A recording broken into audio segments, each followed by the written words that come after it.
Mahigit 500,000 pesos na halaga ng hinihinalang shabu ang nakumpiska ng Pampanga PNP na kung saan arestado ang dalawang high-value individuals matapos ang sinagawang buy-bust operation sa Barangay Kalulut, City of San Fernando, Pampanga nito lamang nakaraang araw.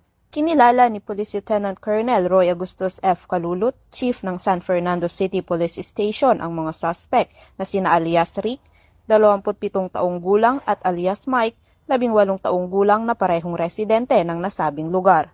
Ayon sa ulat, naging matagumpay ang Station Drug Enforcement Unit ng San Fernando City Police Station matapos ang kinasang buy-bust operation na kung saan na-recover sa mga suspect ang 5 piraso ng heat-sealed plastic sachet na naglalaman ng hinihinalang shabu na may bigat na humigit kumulang 85 grams na nagkakahalaga ng 578,000 pesos, drug buy-bust money, itim na pouch, cellphone at susi ng motor. Ang mga suspect ay mahaharap sa kasong paglabag sa Section 5 at 11, Article 2 ng Republic Act 9165 o Comprehensive Dangerous Drugs Act of 2002 at kasalukuyang nasa kustodiya ng San Fernando City Police Station para sa dokumentasyon at tamang disposisyon.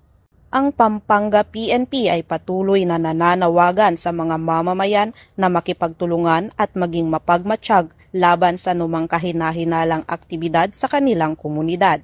Mahalaga ang kanilang impormasyon at kooperasyon upang mapagtagumpayan ang laban kontra iligal na droga at mapanatili ang kaligtasan ng pamayanan. Mula dito sa gitnang Luzon, ako ang inyong PNN correspondent, Patrolwoman Jilly Advincula Peña, alagad ng batas, tagataguyod ng Balitang Pulis.